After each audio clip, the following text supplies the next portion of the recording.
Backstage with Simple Church, podcast numero uno. Number one. Here, this is a little backstage look into Simple Church. We're here with Justin Hagler and Caleb Kwok. Yeah. Kwok? Kwok. New guy. From Hong Kong. Really East all the Texas way. via Hong Kong. Yeah. Well, Hong South Kong. Texas. Yeah. Oh, so Houston, and then East ETBU, Texas, and then originally all the way Hong Kong. Yeah. I can't. Houston's my least favorite city in the whole No, country. Are you no. serious? Let's don't go into that. Let's not try to be I'm negative. sorry. Why would you say Houston is your least favorite? Well, probably because I lived in Greens Point, a.k.a. Guns Point, for 4 years. So, Yeah, that's a horrible place. yeah.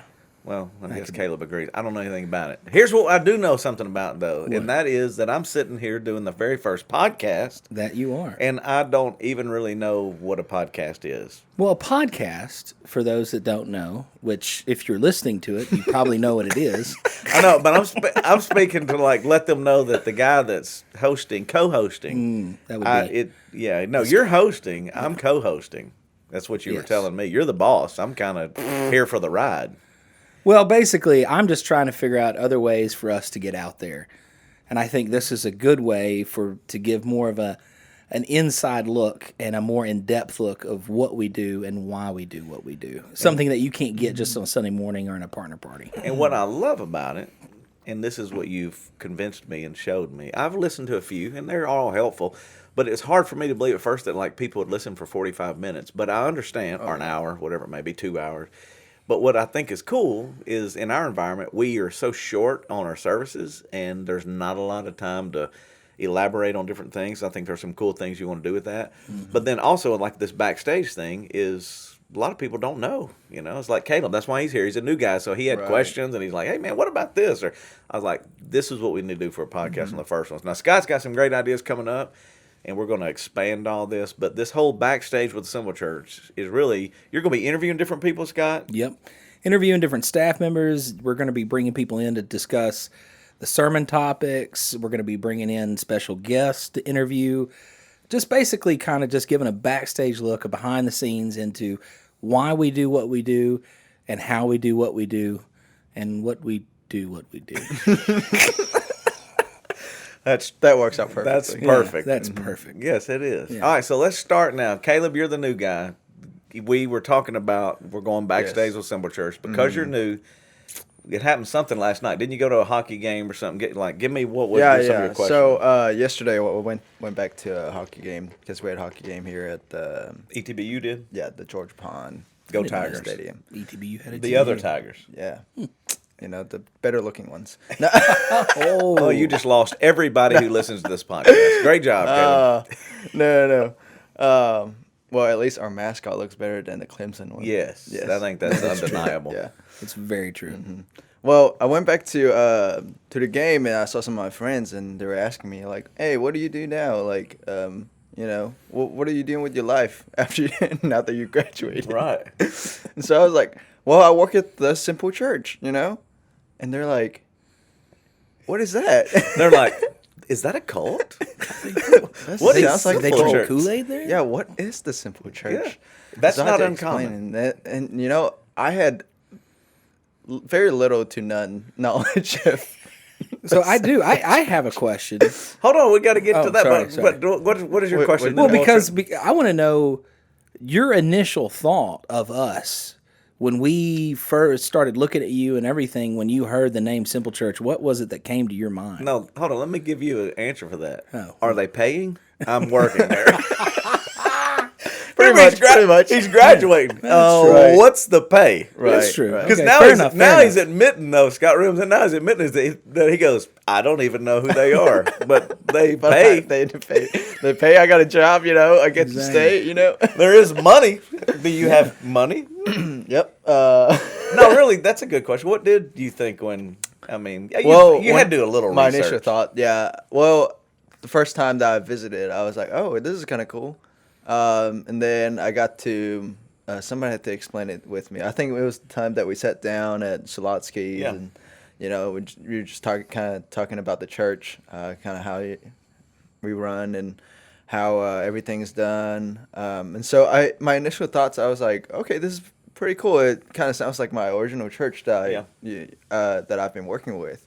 And so all of the ideals, even like going back to the background, because I know a little bit of the background, but I'm gonna have to get you more in depth on it. But the background of this church and the church that I worked at, it's kind of similar, and the work environment, staff dynamics, kind of similar as well. And so that's why I was like, okay, this is a good pick. Yeah. So here's, and we're glad you're here, because if you don't know Caleb, and what you're going to do a podcast, unbelievable story. He really did come from Hong Kong at 15 years old. Not or a so. lie. No, it's not a lie. And it's, to me, dude, you're a great story in general, which that will be one that will go backstage with staff members. But to answer some of your questions, the common question people ask is why is it called Simple Church?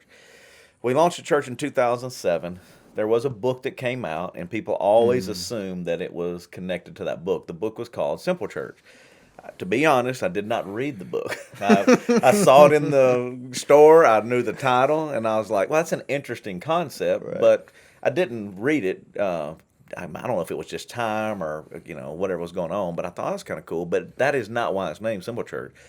The reason it was named Simple Church is because I grew up, and I say this a lot in the services, and we've talked about it in the past, but just church was complicated. I had a Catholic background on my grandparents' side, a Baptist background on my parents' side. My friends were Nazarene. I had Assembly of God. We had all these different denominations. And everybody was saying they were right, and everybody had opinions, and everybody was disagreeing on a lot of stuff. It wasn't what they agreed on. It was more about, well, we don't dance, and we don't listen to this, or we don't watch that, or you can't do this, or you can drink. We're Catholic. You can party. You can. So there was all these different opinions of what everybody thought about all that. Right. Well, I only worked in one church, and it was a Baptist church. So for 16 years or so, 15 years, I worked at a big Baptist church in the community, First Baptist Bossier.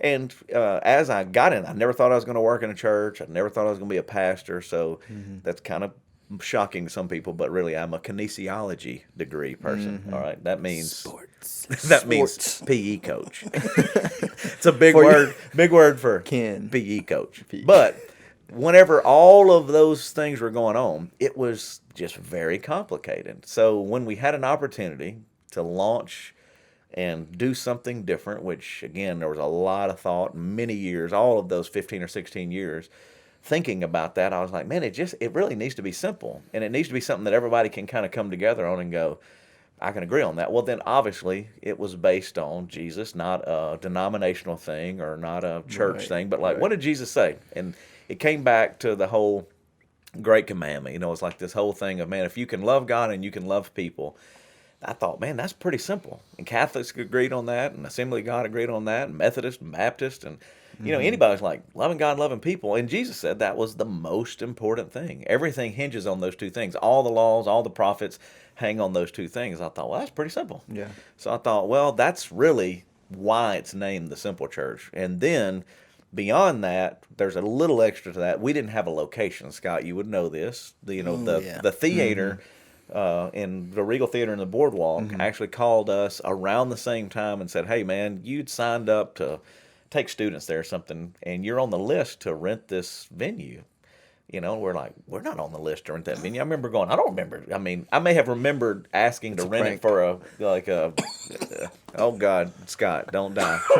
Sorry. That's all right. And then once we said, well, if we're on the list, that was one of the other deals. We didn't have a location. All the churches that were launching around 2007 were like based on a name, the Stonebridge Community Church, or it could be whatever or everything was river around here. It was like it was the Red River, it was the River Valley, it was River Bend. So I was like, well, we got to do something and be out of the box a little bit on that. So that's why the name came in. Is there anything that I'm missing on that, Scott? Oh, no, except for it was, it's crazy because there were 88 of us that were at First Bossier, and then literally it's like... And they weren't all from First Bossier. Yeah, and, well, that's true. Yeah, they weren't all from First Bossier. No, some people were from where I grew up in Shreveport that came to help be a part of the launch team. So. Nice. But, literally, it was a church that any of us had seen before because it was all in trailers, and we were in one theater. Yeah. It was small. Yeah, and it was like... Yeah, first service, I think, was like... Make it. Yeah, I think first service was like 200 people, less than 200 people. So that was... that's bigger than one of the churches in East Texas. Yeah. Well, and I think that's the thing. You got to remember there were 80 of us though, so if everybody just Right. bought one friend, we were at 160. That's true. That's true. You know, so it was like, hey, we're doing all right, but it didn't. You know, it actually went down a little bit before it went up. But I think the thing that made it unique is in 2007 there was no one meeting in theaters. Now Word of God's in the theater, which was cool. They kind of took over where we were, but whenever we started, nobody had done that. There wasn't Right. anybody doing it. Now, other people in Houston do it. Second Baptist in Houston, I think, had done it. And then we come to find out, this little insider info, this is Backstage with the Simple Church, that National Cinema Media, which ran all of the theaters, they actually oversaw a large group of them, not all, but a large group of them. They created an organization, and it was all dedicated to church in theaters. And so for the first few years, I actually spoke for them in Burbank, California, and Washington, D.C., and Orlando, Florida. We would go in and do conferences to try to help people launch churches, you know, in unconventional ways, and they were trying to expand that business. So it was a pretty cool thing, but I'm telling you, most people didn't get it for this reason. Like, I remember in Washington, D.C., Chip went with us on this. I remember we got in the car afterwards, and I was like, I don't know if that's going to work up there. And Mark Batterson was the first really that we looked up to, and he was in Washington D.C. area, so that was another reason. It was Batterson and us, and we were doing this little panel.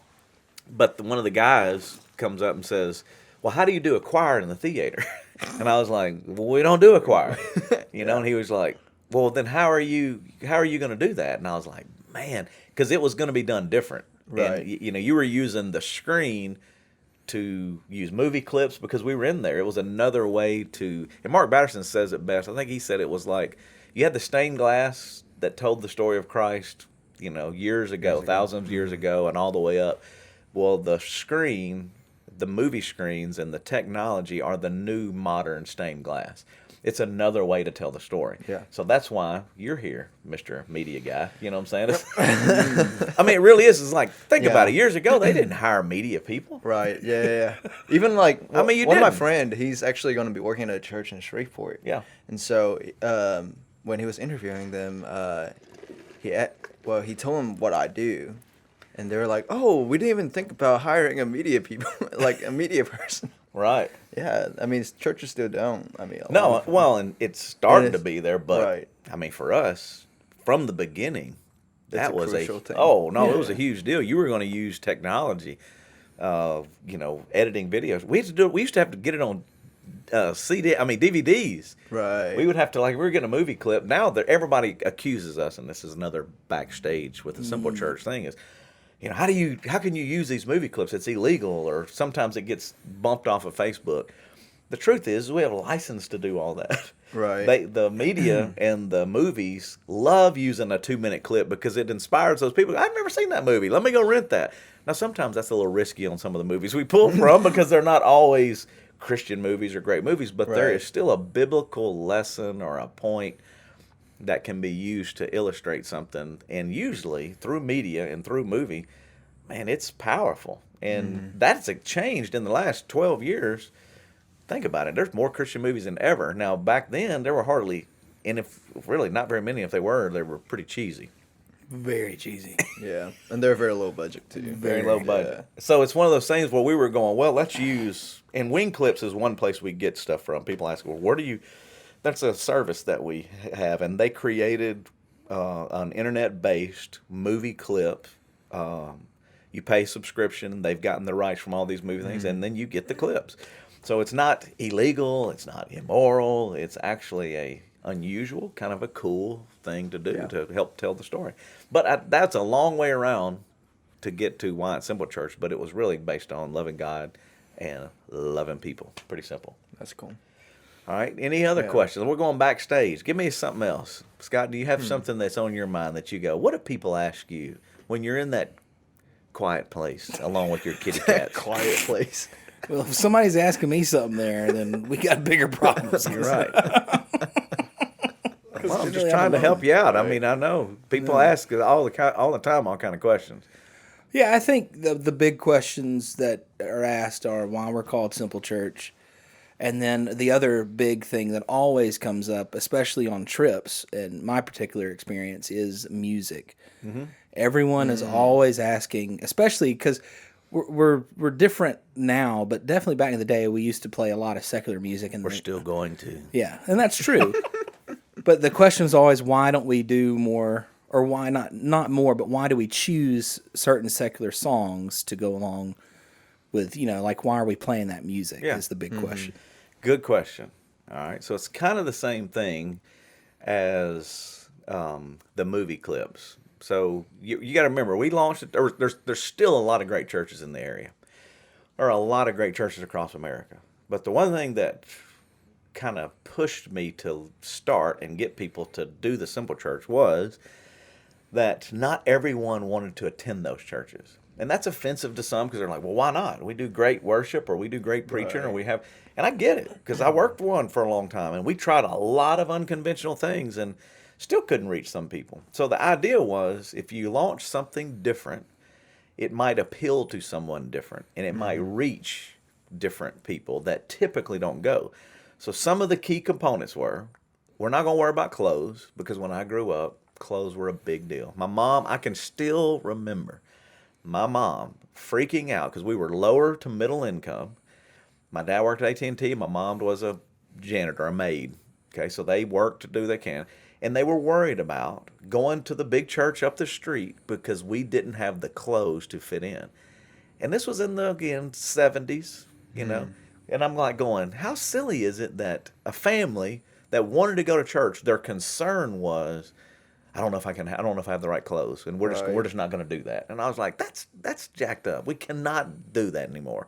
And then fast forward to when we were working at First Bossier. When I first worked there, we wore suits and ties, even in like as a young person. And I'm like, and I know that it was the whole idea of you present your best, you bring your best. That's what we heard growing up, and that's kind of was the mantra. Well, the truth is if the scripture's true, which I believe that it is, it's like God's really looking at our heart more than he is our outside. And so why are we so focused on the outside when honestly we probably should be more concerned with the heart? Right. And so if someone can't afford something nice, don't judge them or look down on them because of that. Now, if you want to wear something nice, great, knock yourself out. That doesn't mean you can't. But don't look down on somebody because they only have flip-flops and shorts or what have you. And if it is a casual environment that gets someone in the door, well, then that's a good thing. Now, I know some people still disagree with that, and times may have changed or they think they've changed. But in Louisiana, it's still what it is. There's still people that go, man, I would rather just be casual if I can. And it's changed. In 12 years, church has gotten more casual. But when we started in 2007, that was a big deal. The other thing was the music. So most people, and when it came to church growing up, like I grew up in Baptist church in the 70s, and Catholic church was high. Pipe organ. And all of us are like, oh, man, ain't nobody heard that on the radio. We ain't listening to that. Not to say it was bad, not to say that it was just, that's what it was. Right. So nobody really got it. Everybody just kind of sat quietly and like, don't do nothing. We got to the Baptist church, and we had a piano and an organ back in the 70s. That's all you had. It wasn't that it was bad. It was just, that's what it was. So me and my brother would bring hot rod magazines and put them in the hymnal or his Bible. Do not judge him. That's just what he did because he was bored and he wouldn't do it. But when we got to the singing, we had a good friend named Larry Alton. He was the worship leader. They didn't call it that. I think it called it song director back then. Big difference, right? Yeah. So he was really a great vocalist, and he did some great solos and stuff, and it was beginning to kind of change. I'm like, man, that was pretty good.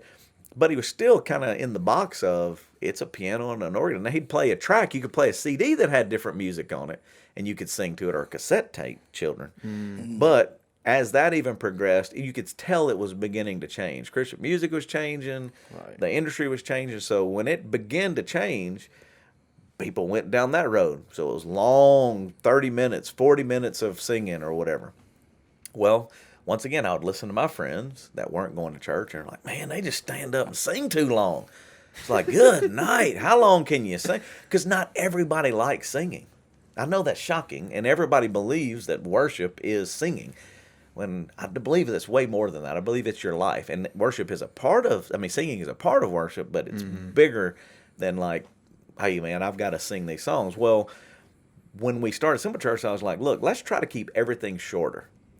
The one thing that I heard somewhere, and I don't remember where I heard it from, is like you would rather them leave wanting more than sit there going, when is this thing over?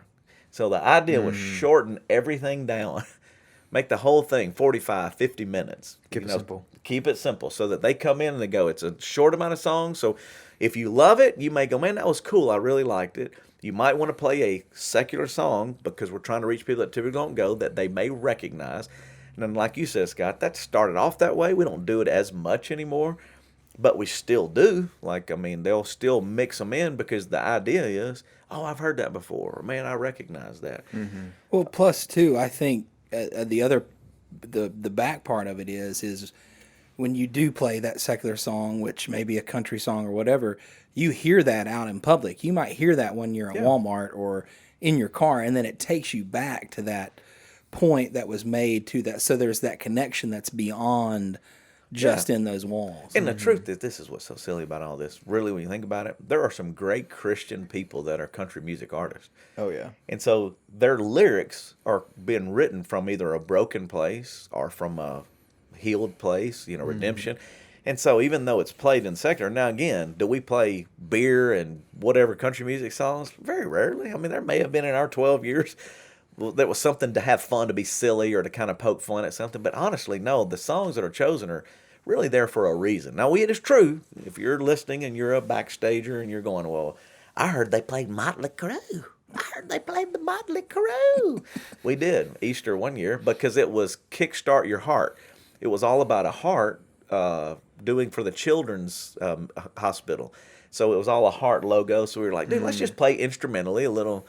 It's kind of fun. I mean, dude, let's get them up. And it was all when they were throwing their hearts to. Now that sounds weird, throwing your hearts. But we had foam. We had foam hearts that raised money for a children's hospital. Oh, and nice. you threw them in the arena to have some fun with your family or whatever on Easter. But that's why there's a purpose. There, contrary to what people believe or think, we really do have a purpose in it. There's a reason that you're playing that. So I hope that makes sense. And then worship nights are another thing. People, it's so funny. We don't know what we're going to call them that this year or whatever. We're still working through that. But most people may not know this if you're a first timer. I actually was in a Christian band. I led worship for a long time, so I get it. The one thing I learned from that is, though, it takes time to do that. Mm-hmm. And the other thing is you can't manufacture that. So like you traveled with us, Scott, back in the day, and some camps we'd go to, and they would say, you need to have the Spirit show up at 8:05 because we need to eat dinner at whatever. And I'm like going, man, I wish I was that good. Right. Oh yeah. You remember though? Yeah. They were going. Well, and "Shout to the Lord" was a big song back in the day. Yeah. And I can remember them going, "You're just gonna keep playing that until God does something." I'm like, I bet He's going, man. Can you change the song, man? I mean, like, good night. It's because it was overdone. Right. I mean, to the point that the kids are going, dude, we got it. I mean, let's move on. We get the point. Yeah. Like we were shouting to him. Let's move. But that's the thing is, it's not manufactured, and it has to be an environment that is set up for that. So what we do in the Simple Church is try to create space and freedom in a worship environment to do that. And we do that at another time, not on Sunday morning.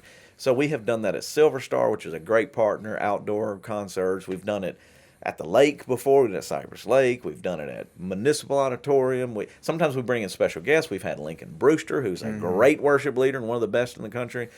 King and Country have been here for King and Country. So it's not just a concert. It's like trying to create a worship environment that sometimes people are better at it than we are. We brought in Cameron, who works over at Broadmoor. He helps us sometimes. Like, hey, man, come over and help us lead worship, and let's try to create this environment. So we're not saying that it's not important. We're just saying that on Sunday morning, the idea is to reach someone who doesn't go. Keep it simple, keep it short, keep it understandable, make it recognizable, and obviously give them Jesus in an unconventional way that we believe will change their life. Right. And that begins the process, Because a lot of churches I know has like come with the stigma of, oh yeah, you're going to church. It's kind of like traditional, and you have to dress this way, you have to act a certain way, and it's kind of all like, I don't know, fake to me. Yeah. And so like that's the I enjoy and I appreciate the raw and authentic Yeah, I think you would have to agree, Caleb. It's pretty authentic at the Simple Church. Yeah, it is.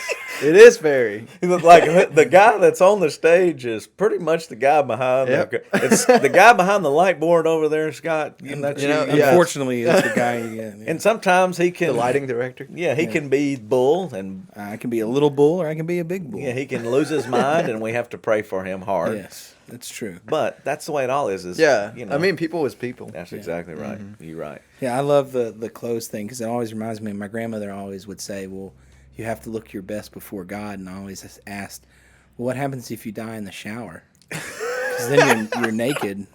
So That's your Scott, best. only you. This is Backstage with Simple Church. This is the real deal. Yeah, Well, I guess- if you died in the shower, yeah, I mean, you're not in your best then. No, probably No. not. No. Nope. But see, he would have chosen to take you home. Maybe it was your best. The Lord will determine your days, brother. Jesus juked the shower joke. That's pretty good, though. All right, we got time. What other questions? Do you have questions for us? Anything? Well, it's all on the table. Okay. Well, okay. So when you hire me, what are some of the qualities that you're looking for as a church staff? That's a good. That's a backstage question. good. That's question. that's a very backstage. Yeah, let me tell you what we loved about you, and yes, what we generally look for. But the number one thing is probably, if you were to go now, obviously Jesus. I mean, so don't Jesus juke me here. But if you go beyond, they love the Lord, they have a relationship with the Lord. It's Right. chemistry. So for me, which some people get, some people don't get. Some people criticize, some people understand. It's about relationships to me. Mm-hmm. So everybody in the Simple Church that was started and has kind of gone through, even with like Jonathan Machen recently moving to Cyprus or whatever. The reason, whatever. Yeah, no, I'm saying that as he moved, people are asking, it's like, dude, I want the best for everybody, but I also want to do life with the people that you really enjoy doing life with. Right. So as you're navigating that, I've known a lot of these people my entire life.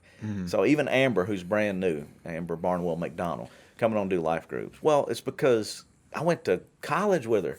I went to church with her. I grew up with her parents. I was on the lake with her brother. So it's not like, and some people criticize and go, well, you could have got a better life group person somewhere. Maybe you could have got someone who's more experienced. Wherever. Well, number one, we don't pay great. So we don't have a lot of money. We don't have a lot of money in our church budget to do that. Now we pay okay, but we don't pay great.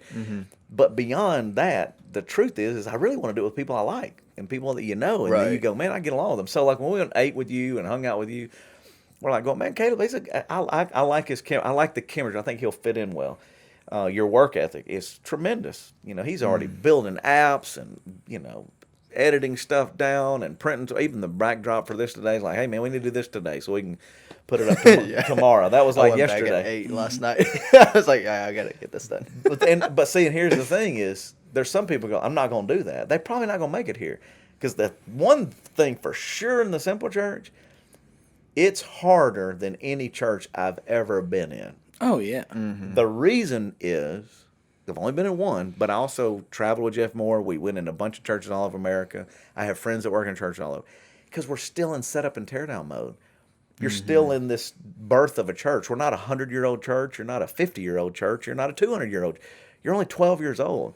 So you don't have a lot of staff. There are no secretaries. There's not a lot of overhead of paying people to handle things for you. You got to handle multiple jobs. And I'm confident. That's one reason Johnny I don't blame him. He's like, dude, it's a lot. He did it for a long time. And he was going through stuff. So he was like, hey, man, maybe I need to find something. Dude, I get it. But this is the environment. And, it's my life. I'm not going anywhere. I'm not taking another church. I want to do it till the day that I die. I mean, we launched a Similar Church with a reason of being in this community to impact the community, to change the community. And you can do that better when you have people that you trust and that you like working with and you have fun doing it. I hated going to work and it wasn't fun. Yeah. I hated when it was like, and I personally believe when it gets to that point, you need to find something else to do. Yeah. If it's go to another place or if it's go try something else, because there's always hard stuff. And in our environment, we're still set up when we tear down. Solving problems is difficult. We have loving God, loving people, solving problems. Another behind the scene thing. It's difficult. anytime you try to feed homeless people, you take care of kids that don't have food, shoot kids, shoes on kids in the community. Shoe kids. Y'all know shoe kids? No, I didn't say shoot them.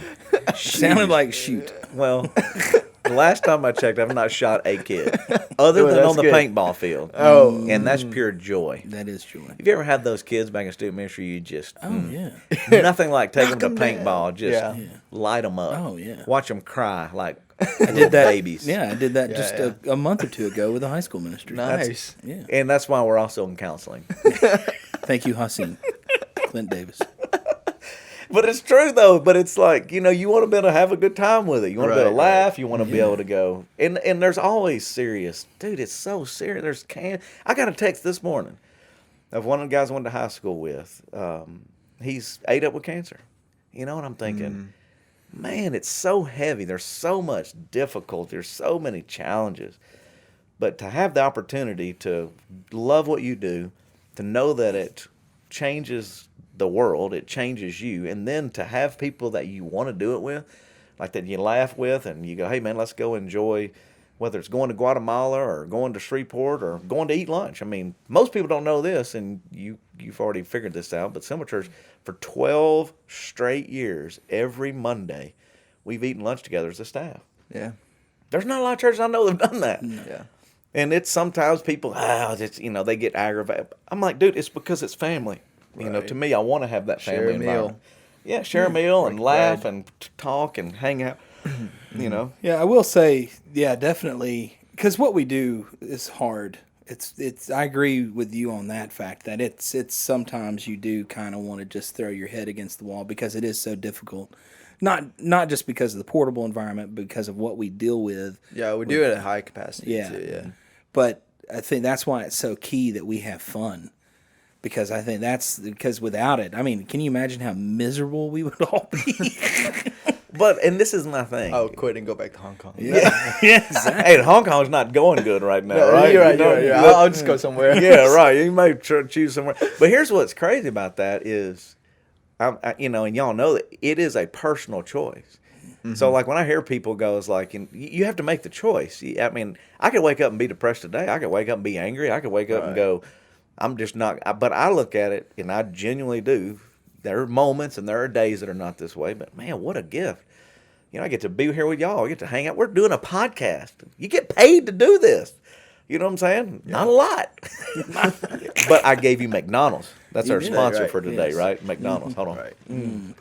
Take a sip. No, I But really, there's a lot of Yeah. people that they don't get to do this, man. No. It's heavy. It's not fun. and I've had 26 different jobs, and I can tell you this is the most fun I've ever had. If anybody has had 26 different jobs, I would love to hear from them. How are they going to communicate with us on this, by the way? Are they going to, what if they want to interact? They'll be able to. Well, You they'll don't be even able know, to. do you? They'll Right be able now. to on. Because I want somebody to go, I had 30 jobs, and then we can come back, Scott, somebody beat you. It's a competition. They'll be able to interact via YouTube for. Oh, yeah, on we're the going. feed. This is why we're putting it on video. Wave, everybody. See, this is going on YouTube.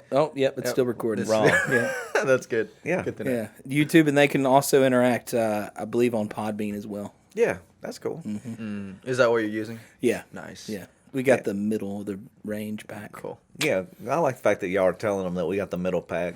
I don't even know what that means. I don't know what the low pack or the high pack means, but I'm thankful we're in the middle. We're in the, We're in the middle. we're just mediocre. Yeah, we're That's We're there's a mediocre. lot of mediocre around here. I promise you. Yeah, I know. That's the people that go, man, you guys just do so great, and I'm like, you don't know how close it came to not happening. Right. But that's the part of Backstage. This is what I love about it. Like if you do interact, if they do have questions, we can kind of talk about that stuff too. Is like, Super Bowl's coming up, and we've kicked field goals in there, and we've had. I mean, we've done some crazy stuff. We built some really cool things. We have cool stuff coming up this year too. Some of the series and stuff. I don't want to give it away yet, but there's some. But they'll have a chance on another podcast to talk about that, and we'll talk about how we came with the idea and what we're doing Yeah, with it and why. it really is crazy to think about. We've done just crazy stuff over the years, though, too, that I don't think anyone else could really have done. Well, there's a couple of, and maybe they could, but I'm with you, is we haven't seen it done very often. But one of the reasons why, and this is sometimes people forget, and this is a huge one, because if you're going to go backstage and you want to answer a question that people are like, why don't you have a building? Oh yeah, my friend asked me that Okay, yesterday. yeah, all right. So Yeah, yeah. here's a big one, and think about this, Scott. Like when you said that, this is 100%. But one is because we don't pay for a bill. We're not saying we're against buildings. We're not mad at you if you have a building. We don't judge you because you have a building. Say all of that because some people go, oh my God, no, I'm not. We just choose not to because it frees up cap space, money, to do some things a little bit differently. So part of that is fun. You're able to, for example, because we're at the Shreveport Convention Center, or because we were at the theater, or because we were in a bar, because we launched in a bar at one point, you were able to do things that no one else could do. And people came that typically wouldn't come. If you go back to the theater, for example, we were in and out, and we partnered with the movie theater. We sponsored the Free Family Film Fest every year, and still do. We make sure so that kids could go to movies for free through the summer and all these daycares and stuff like that. Cool. But then in addition to that, if there was a movie coming out, we would buy out the theater for the movie theater and give it away to our volunteers or whatever's going on because it was fun. But it was, we don't have a building. We got a little extra money. We can do something fun like that. And people are like, oh, this is cool. But then when I'm going back to the convention center, because we have a huge hall next to us that's open, we built all the football fields. We had throwing things. We had inflatables in the air-conditioned building. When you walk out of the service, you can go and enjoy that as your family. There's nobody that's got that space. I mean, you can't do that. But because we don't have a building, it opens those things up. It gives you that availability to do some things differently. And then the other big thing is it gives you cap space, money, to go spend $20,000 on shoes. I mean, that's people don't realize when you solve that problem of kids in Caddo Parish, in Bossier Parish for that matter, that don't have a pair of shoes on, and that cost about $20,000. Well, people are like, oh my God. Well, we choose to do it, but we also have a little bit of flexibility. There's great people that make it happen, no doubt about it. People have given money, and they help us to do that. But we also don't feel that we're strapped because we have no space or on our budget to be able to do that. Now, I don't know if this is true, but this is how I explained it to my friends. I was like, You just lied to him then, Caleb. maybe. His integrity is horrible. Yeah. Who hired this guy? Who hired this guy? You did.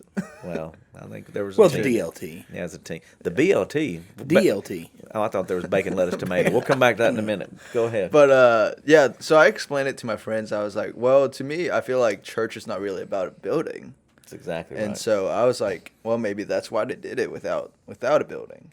Is it? See, you're deeper than we even thought, Caleb. Yes, that is a huge part of it. As a matter of fact, let's go spiritual. Let's go scriptural, Scott. You want to? You about to pull out the whole verse? No, I don't. No. I don't have any stuff memorized. I'm working on memorization. Matthew 14. No, I'm saying if you go into the New Testament, the New Testament church didn't have a building either. They were always moving from house to house, and it was a movement.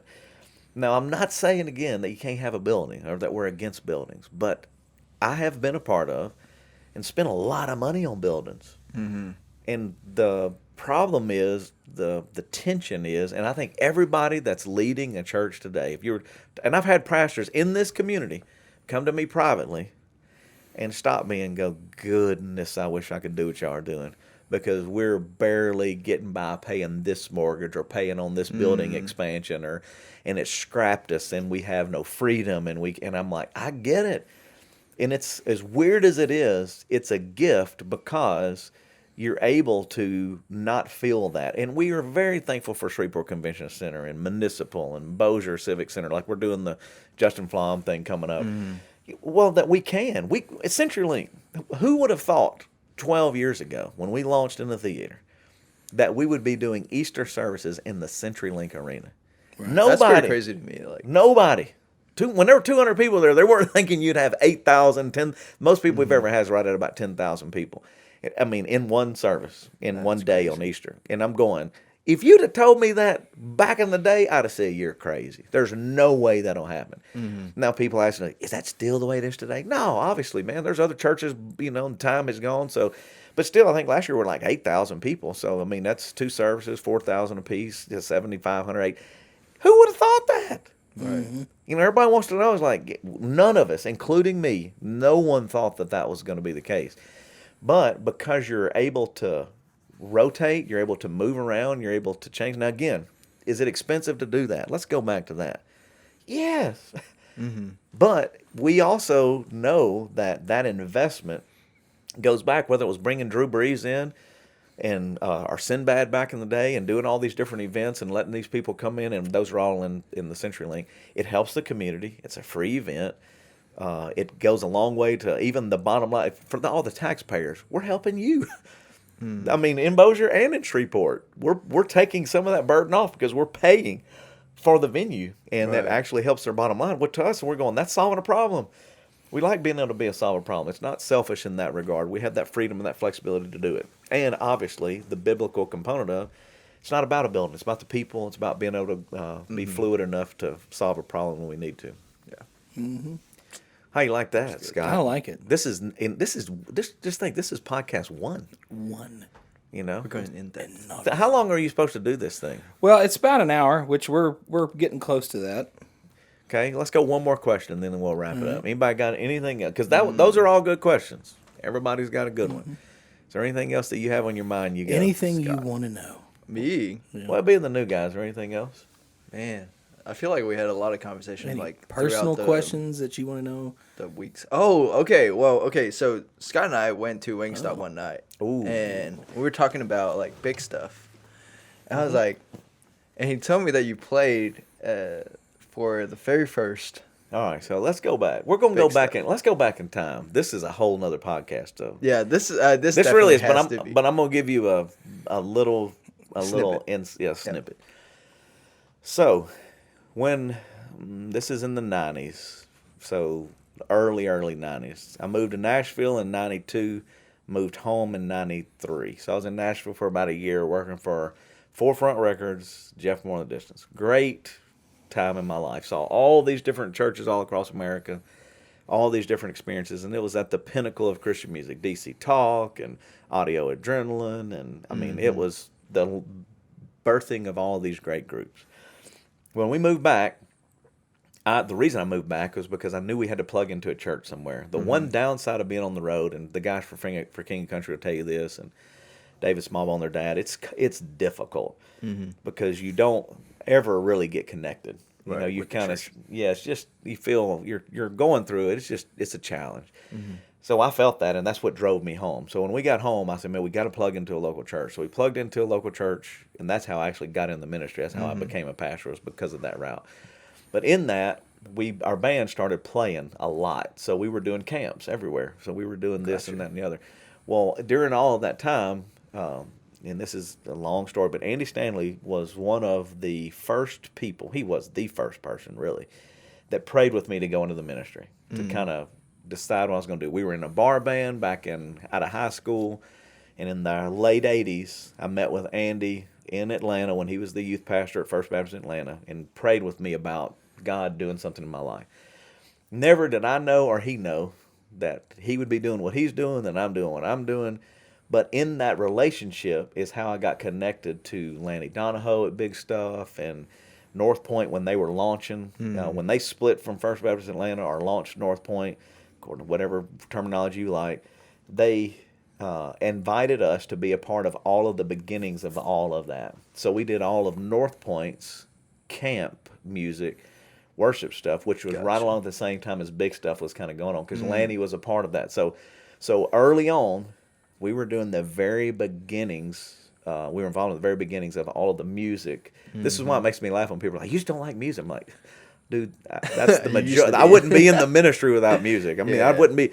But I also understand that I think, even back then, that's how it all got started. That we'll go into a whole other podcast on that. But this is my last, my get off my soapbox. But that is the problem, I think, with the American church. We put too much emphasis on singing songs and listening to sermons and not really actively being engaged in solving real problems. Right. So we are really good at talking about stuff, including us.